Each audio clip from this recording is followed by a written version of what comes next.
Good morning mga kagrasya. Papunta nga pala kami ngayon ng San Fernando, Pampanga. Ngayon ay birthday ng kapatid ko kaya doon kami kakain sa Nihon Aji Buffet. At dito lang din yon sa Pampanga. May isa pa siyang branch sa Angeles City. Madali lang siyang hanapin at puntahan dahil located siya along the highway. Swerte kami ngayon dahil walang traffic. Last year dito din kami kumain.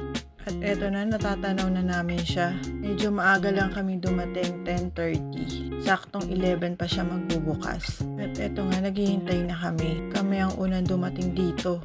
Eto nga pala yung waiting area nila. Maya-maya lang, mapupuno na yan. Marami rin kasi ang kumakain dito. Ito na nga, pinapasok na nga kami ng crew. Tuwan-tuwa si Sese. Eto na yung pinakaloob niya. At dahil kami nga yung una, maganda yung pwestong naupuan namin. Katulad last year na nakaupo kami sa sahig. I-share ko sa inyo yung mga menu nila. Sabi nila kuya, isama ko raw sila sa vlog ko. Ito yung Japanese station. Ayan yung salt and pepper squid, buttered fish fillet, may pizza din.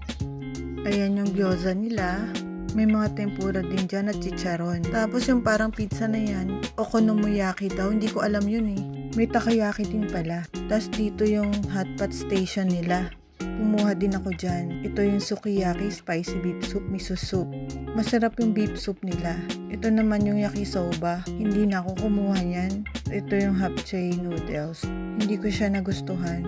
Tapos nandito din yung chicken feet na walang naman, siomai. Tapos ito yung mga rice nila. Japanese chahan. Tsaka yung chow fried rice. Naman ako nakapag-rice eh. Ito yung masarap. Roast beef nila. Tsaka may patatim din. Tsaka lechon belly. Masarap yung sauce niya. Ito yung buttered vegetable. Spicy squid mayo.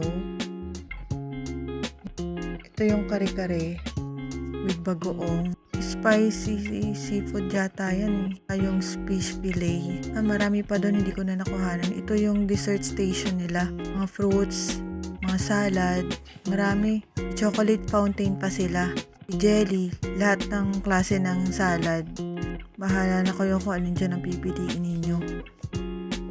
Meron pa rin dito oh.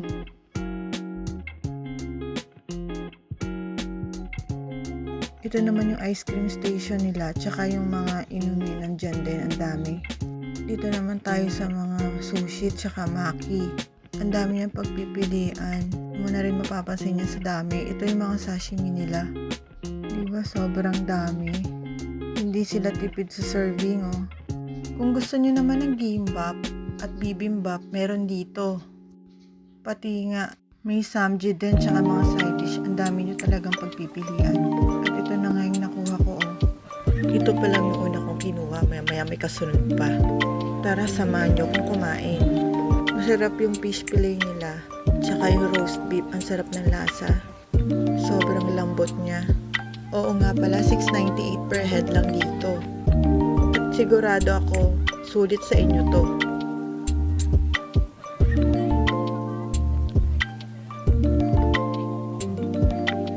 At eto naman yung hotpot naman nila ang kinakain ko. Ang sarap din ng beef nito.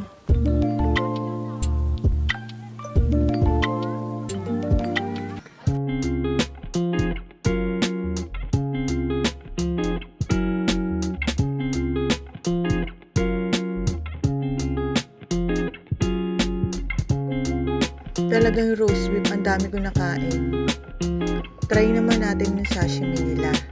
Fresh na fresh yung mga isda. Sobrang sarap din.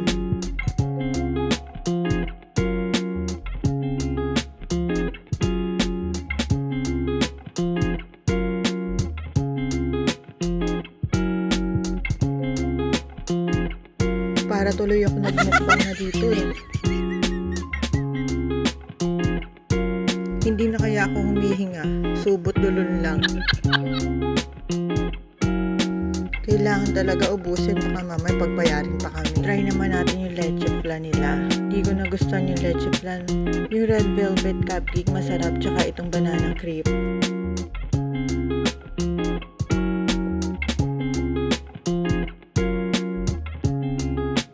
O ayan na, dami naming kalat.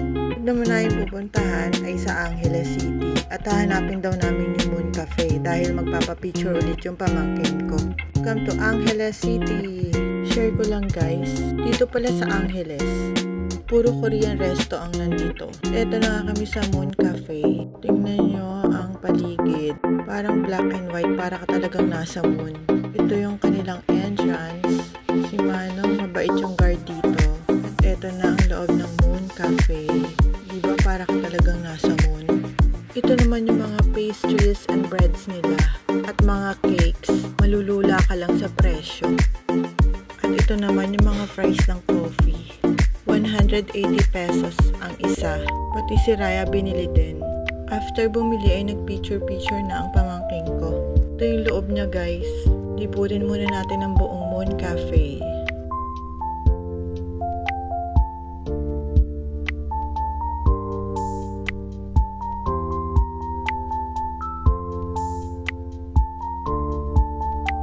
Ito yung in-order ni Raya, lasang taho. At ito naman yung kay Mika. Pre, papahuli pa si Mother. Masarap pa yung kape sa bahay. Nandito na lang. Bye-bye!